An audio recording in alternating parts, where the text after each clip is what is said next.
সম্মানিত দর্শক, ডক্টর মোহাম্মদ ইউনূস পবিত্র ঈদুল আজহার পূর্বে জাতির উদ্দেশ্যে একটি ভাষণ দিয়েছেন।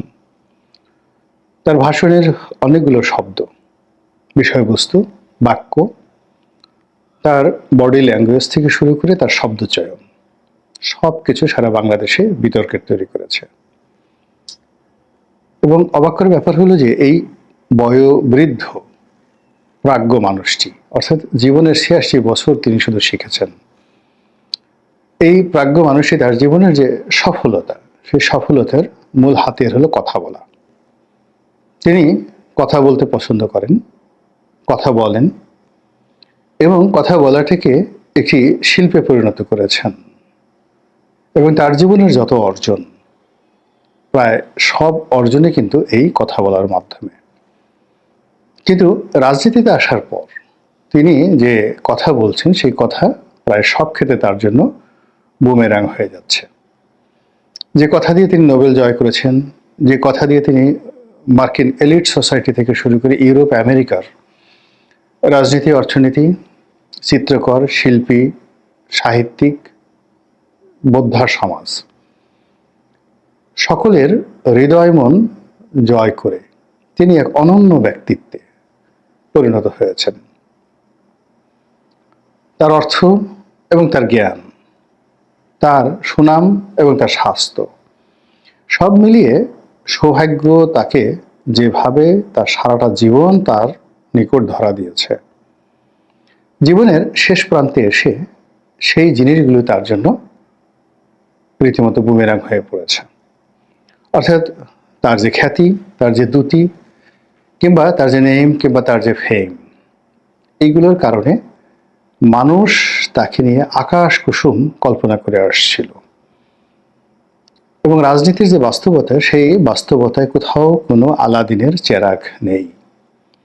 এখানে জাদু বলতে কিছু নেই, বান বলতে কিছু নেই, টোনা বলতে কিছু নেই, তাবিজ কবাজ কিচ্ছু নেই। এখানে পুরোটাই যুদ্ধ, পুরোটাই একেবারে জীবন যুদ্ধ। এখানকার যে বাস্তবতা, এই বাস্তবতার সঙ্গে পৃথিবীর অন্য কোনো বাস্তবতার যাকে বলা হয় মিল নেই।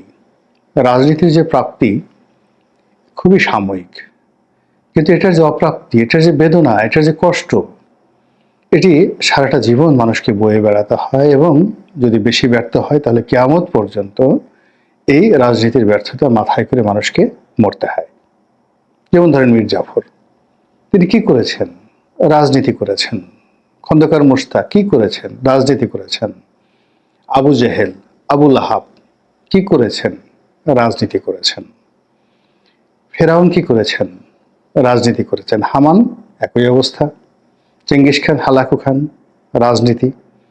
তারা যদি রাজনীতি না করতেন তাহলে তাদের যে অর্থ ছিল, বিত্ত ছিল, যা কিছু ছিল, এবং উত্তরাধিকার সূত্রে তারা যা পেয়েছিলেন, সেটি দিয়ে যদি ডক্টর মোহাম্মদ ইউনূসের মতো তাদের জামানাতে তারা ঘুরতে চাইতেন, বিভিন্ন জায়গা থেকে বক্তব্য দিতেন, তাহলে তারাও বিশ্বে টলস্টয়, কনফুসিয়াস, সক্রেটিস কিংবা ধরেন পিথাগোরাস, তাদের মতোই বিখ্যাত হয়ে তারা মরতে পারতেন, ইভেন বেটার দ্যান দ্যাট। কিন্তু যেই মুহূর্তে রাজনীতিতে চলে এসেছেন, অমনি তাদের যে জ্ঞান, গরিমা, দার্শনিকতা, প্রায় সবকিছু তাদের জন্য বুমেরাং হয়ে পড়েছে। তো সেই দিক থেকে ডক্টর মোহাম্মদ ইউনূসের যে উত্থান, সারা জীবনের যে প্রাপ্তি, সেই প্রাপ্তি এই সময়টিতে এসে তার সেই বক্তব্যের কারণে, তার কথার কারণে, বডি ল্যাঙ্গুয়েজের কারণে, তার মাইন্ড সেট আপ কারণে, তার চিন্তা এবং চেতনার কারণে সব কিছু তার বিরুদ্ধে চলে গেছে। তিনি এখন যা বলেন প্রায় সব কিছু ট্রল হয়। এবং তার মতো একজন বয়স্ক মানুষ, প্রবীণ মানুষ, যেভাবে আমাদের সামাজিক মাধ্যমে ট্রলের শিকার হচ্ছে, যেভাবে তাকে নিয়ে কার্টুন তৈরি করা হচ্ছে এবং তাকে উদ্দেশ্য করে যে সকল কথাবার্তা বলা হচ্ছে, এটির রেশ থেকে যাবে আরো বহু বহু বছর। এর কারণ হলো যে বাঙালি বা পৃথিবীর যে কোনো জাতির সম্প্রদায় একবার যদি কেউ অবজ্ঞা করতে শিখে, তাহলে সে আজ যে অবজ্ঞা করতে শিখলো, আজ যে গালি দিতে শিখলো, আজ যে গালি শুনতে সে অভ্যস্ত হয়ে গেল। অন্তত দুটো জেনারেশন এই অভ্যাস দ্বারা পরিচালিত হবে। আমাদের এই সমাজে যারা গালাগাল দিচ্ছেন, সেফায়েতুল্লাহ সেফু, এখন আমি শুনছি, আমার স্ত্রী শুনছে, বিনোদনের জন্য শুনছি, কিন্তু নিজের অজান্তে আমাদের যে জেনারেশনটা বা আমাদের মুখ দিয়ে কখন এই কথা বের হয়ে যাবে, তার প্রেক্ষিতে আমাদের যে জেনারেশন, সেটা আমাদের সন্তান হোক, নাতি পুতি হোক, তারাও ঠিক এই বাজে শব্দগুলো শিখে যাবে। ফলে এই জেনারেশনটা কিন্তু এভাবে চলবে। একই রূপে আমরা ধরুন বড় মানুষকে সম্মান করি এবং বড় মানুষ সম্পর্কে বাজে কথা বলি না। এভাবেই 60-এর দশক, 70-এর দশক, 80-এর দশক, এমনকি 90-এর দশকে আমরা জেনে এসেছি, বুঝে এসেছি সম্মানিত লোককে সম্মান করতে হবে। কিন্তু এই 2025 সনে এসেছে, আমাদের অবস্থা হলো যে আমরা সবাইকে বাজে ভাষায় গাল দিচ্ছি, সবাইকে অসম্মান করছি, এবং মানুষের মধ্যে যারা কর্ম দিয়ে একেবারে শীর্ষ পর্যায়ে পৌঁছে গেছেন তাদেরকে নিচে নামিয়ে একেবারে তেলা পোকার মতো তাদেরকে বানিয়ে দিচ্ছি। এবং এই যে প্রবৃত্তি আমাদের জন্ম নিচ্ছে, এটাও আগামী দুটো জেনারেশনকে ভোগাবে। ফলে এই অশান্ত সময় যারা কোর্ট কাছারিতে লাথি খাচ্ছেন, গুঁতো খাচ্ছেন, ডিম ছোড়ার শিকার হচ্ছেন, অপমানিত লাঞ্ছিত হচ্ছেন, মূলত এখন আমরা যারা আছি অক্ষত, তাদের জন্য তারা এই রাস্তাটা তৈরি করে দিলেন। কিংবা যারা এই কাজ করেছেন তাদেরকেও আগামীতে এই ধরনের একটা পরিণতি ভোগ করতে হবে। তো কাজে এই অস্থির সময় যা কিছু ঘটছে, প্রায় সব কিছুই এই বর্তমান সময় যারা নেতৃত্ব দিচ্ছেন তাদেরকে আগামী দিনে এর পরিণতি ভোগ করতে হবে। তা না হলে আমরা যেভাবে এখন ডক্টর মোহাম্মদ ইউনূসকে নিয়ে কথাবার্তা বলছি, এ তো আমরা আগস্ট মাসের 5 তারিখের আগে কল্পনাই করতে পারতাম না।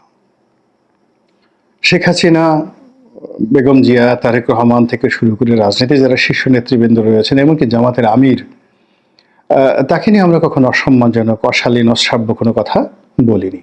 কিন্তু এখন কি হচ্ছে? এখন পাইকারি হারে আমরা সবাইকে যে ভাষায় গালাগাল দিচ্ছি, ডক্টর মোহাম্মদ ইউনূসও তার মধ্যে পড়ে গেছেন। আমরা অল্প কিছুজন হয়তো শালীনতা বজায় রেখে তাকে তার মর্যাদার দিকে লক্ষ্য রেখে আমরা কিছু কথাবার্তা বলছি, কিন্তু এটা দীর্ঘস্থায়ী হবে না। তো যেটা বলছিলাম যে তিনি তার যে বক্তব্যের কারণে তিনি সারা পৃথিবীতে বিখ্যাত হয়েছেন, আবার সেই বক্তব্যের কারণেই তিনি এখন নিন্দিত হচ্ছেন। তিনি যেই কয়বারই মিডিয়ার সামনে কথা বলেছেন, দেশে কিংবা বিদেশে, দেশি পত্রিকা অথবা বিদেশি পত্রিকা, দেশি সম্পাদক অথবা বিদেশি সাংবাদিক, যাদের সঙ্গে কথা বলেছেন, সব কথাগুলোই বিতর্ক তৈরি করেছে, তার প্রতি অনাস্থা সৃষ্টি হয়েছে, এবং তার যে গুরু গাম্ভীর্য, ভাব গাম্ভীর্য ছিল, সেই ভাব গাম্ভীর্য দূর করে তাকে একজন বেহিসাবি মানুষ, অসংযত মানুষ, তারপরে তিনি চিন্তা ভাবনা করে কোনো কাজ করেন না বলেই আমাদের কাছে সেটা মনে হয়েছে। সেই ধরেন আপনি নুরুল কবির সাহেবের সঙ্গে তার যে সাক্ষাৎকার, মতিউর রহমান সাহেবের সঙ্গে তার সাক্ষাৎকার, প্রথম আলোর, মাহফুজা আনামের সাথে তার সাক্ষাৎকার, বিবিসি, CNN, অন্যান্য যে সকল, ইভেন সম্প্রতি তিনি যে জাপান সফর করে এলেন এবং সেখানে গিয়ে সাংবাদিকদের সঙ্গে যে সাক্ষাৎকার দিয়েছেন, প্রায় সব কিছুই তার জন্য বুমেরাং হয়ে গেছে। তিনি যে কয়বার জাতির সামনে ভাষণ দিয়েছেন, এমন কোনো ভাষণ নেই যেটা বিতর্ক তৈরি করেনি। তিনি চট্টগ্রামে গেছেন, চট্টগ্রাম বন্দর নিয়ে কথা বলেছেন, তিনি জাতিসংঘের মহাসচিবকে নিয়ে রোহিঙ্গাদের অনুষ্ঠানে গেছেন, কথা বলেছেন, এবং তার সব কথাগুলোই এখন তার জন্য তীর হয়ে তার দিকে ধেয়ে আসছে। যা বলছিলাম, জাতির উদ্দেশ্যে এই সময় তার এই ভাষণটা দেওয়ার দরকার ছিল না, আর দরকার হলেও তিনি যদি 2-3 মিনিটের মধ্যে তার বক্তব্য শেষ করতেন তাহলে ক্ষতি ছিল না। কিন্তু তিনি একটা নাতিদীর্ঘ বক্তব্য দিলেন এবং সেই বক্তব্যে অনেকগুলো বিষয় অবতারণা করলেন, যা নিয়ে এখন রাজনৈতিক অঙ্গনে বিএনপি ফেটে পড়ছে। তার বক্তব্যকে অশালীন, অশ্রাব্য এবং ভব্যতাহীন বলে বর্ণনা করছে। তার সঙ্গে সঙ্গে আবার তার বক্তব্যের মধ্যে শব্দ চয়নের ক্ষেত্রে অসতর্কতার কারণে অনেকগুলো নতুন প্রশ্ন তৈরি হয়ে গেছে, এবং এর মধ্যে আজকে যে শিরোনামটি ব্যবহার করেছি, এটি আমার দৃষ্টিতে সবচেয়ে ভয়ানক, এবং এ যাবৎকালে ডক্টর মোহাম্মদ ইউনূসের বক্তব্য নিয়ে যে গুরুতর পরিণতির আমরা আশঙ্কা করছি, তার মধ্যে তার এই বক্তব্যটি সবচেয়ে বেশি আগামী দিনে তাকে এবং তার সরকারকে ভোগাবে। তিনি বর্তমান যে অর্থনীতির দুরবস্থা, শাসন ব্যবস্থার দুরবস্থা, তার যে সকল ব্যর্থতা রয়েছে, সব কিছুর জন্য তিনি বিগত সরকারের কর্মকাণ্ডকে দায়ী করার চেষ্টা করছেন, অ্যাজ লাইক বিফোর। মানে শেখ হাসিনা, খালেদা জিয়া, এরশাদ, অন্যান্য যারা বিভিন্ন সময় ক্ষমতায় এসেছেন, তারা সবাই যে কাজটি করেছেন তারা হলেন সাধ্য তেঁতুলের বেশি। তাদের সফলতার শেষ নেই, আর যত ব্যর্থতা সেটা হলো সাবেক সরকারের কারণে, অথবা বিরোধী দলের কারণে, অথবা রাজপথে যারা আন্দোলন করছে, ছাত্র হোক জনতা হোক, তাদের কারণে। তো doctor Mohammad Yunus Nobel laureate, তিনি ক্ষমতায় এসেছেন, তার কাছ থেকে তো আমরা এরকম ভাষা, এরকম শব্দ, এরকম কথা আশাই করতে পারি না। আমরা তার কাছ থেকে আশা করব জন এফ কেনেডির মতো বক্তব্য, তার কাছ থেকে আশা করব রোনাল্ড রিগানের মতো বক্তব্য, তিনি হেসে হেসে কথা বলবেন। তার কাছ থেকে আশা করব ইন্দিরা গান্ধী, অথবা ধরুন মার্গারেট থ্যাচারের মতো বক্তব্য, ইভেন নেলসন ম্যান্ডেলার মতো বক্তব্য। কিন্তু একই তিনি যে সকল কথাবার্তা বলছেন, যে সকল কর্মকাণ্ড করছেন, এ তো শেখ হাসিনার কর্মকাণ্ডকে ম্লান করে দিচ্ছে রীতিমতো। শেখ হাসিনাকে এখন মানে কি বলে আপনি ডাকবেন, এটা নিয়ে এখন আমরা খুব কনফিউশনের মধ্যে রয়ে গেছি। এনিওয়ে, তো তিনি সেই সাবেক সরকারের যে ব্যর্থতা, এগুলো বলতে গিয়ে তিনি বলেছেন যে পলাতক প্রধানমন্ত্রী। তো শেখ হাসিনাকে যদি তিনি পলাতক প্রধানমন্ত্রী বলেন, ইট মিনস শেখ হাসিনা প্রধানমন্ত্রী এখনো, এবং তিনি পালিয়ে আছেন। দেখেন তো বিষয়টা কতটা গুরুতর। তিনি যদি বলতেন যে সাবেক প্রধানমন্ত্রী যিনি ক্ষমতাচ্যুত হয়েছেন, গদিচ্যুত হয়েছেন, এবং জনতার রোষে তিনি প্রাণ ভয়ে বাংলাদেশ থেকে পালিয়ে গেছেন, এই বক্তব্যটি না বলে তিনি যখন বলেন পলাতক প্রধানমন্ত্রী সংক্ষিপ্ত আকারে, তাহলে ব্যাপারটা হলো একজন প্রধানমন্ত্রী ছিলেন, তিনি এখনো আছেন, এটাকে বলা হয় প্রেজেন্ট পারফেক্ট কন্টিনিউয়াস টেন্স, এবং তিনি অবস্থার প্রেক্ষিতে তিনি পালিয়ে আছেন। অতীতে এরকম অনেক ঘটনা ঘটে, সিংহাসন ছেড়ে নিরাপদ দূরত্বে চলে যান অনেক রাজা, অনেক বাদশাহ, তারপর আবার সে সিংহাসন দখল করেন। অনেকে নির্বাসনে জেলে যান, নির্বাসনে গিয়ে তিনি নির্বাসিত সরকার গঠন করেন, যেমন একসময় রাম নির্বাসনে গিয়েছিল। তো রামের যে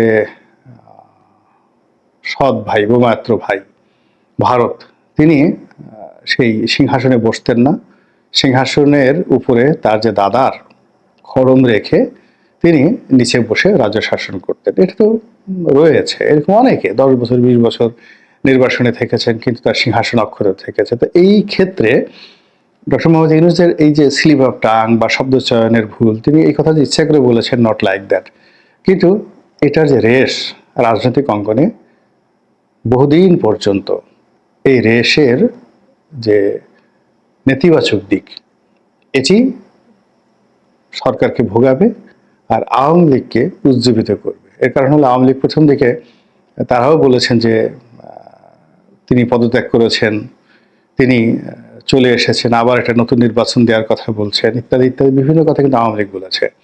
এখন পরিবর্তিত পরিস্থিতিতে তারা বলছে আমরা পদত্যাগ করিনি, আমরা কৌশলগত কারণে সেখানে চলে এসেছি, আমরা এটা আছি, আমরা এখনো বৈধ প্রধানমন্ত্রী। এই বিষয়গুলোকে যদি মনের মধ্যে রেখে এটার একটা counter narrative doctor Mohammad Yunus তৈরি করতে পারতেন এবং বলতে পারতেন, তাহলে তার যে বাগ্মিতা এবং তার যে প্রত্যুৎপন্নমতিত্ব, এটি সর্বজন গ্রাহ্য হতো। কিন্তু তিনি সেটা না করে তিনি এই যে কথা বলতে গিয়ে নিজের অজান্তে তার মুখ দিয়ে যে শব্দটি তিনি বের করে ফেললেন, আগামী দিনে এই শব্দমালা যেন তার জন্য বুমেরাং না হয়, এজন্য আল্লাহর দরবারে তার জন্য দোয়া করা ছাড়া আমাদের আর কিছু করার নেই। মহান আল্লাহ আমাদের সবাইকে হেদায়েত দান করুন এবং হেফাজত করুন। আসসালামু আলাইকুম ওয়া রাহমাতুল্লাহি ওয়া বারাকাতুহু।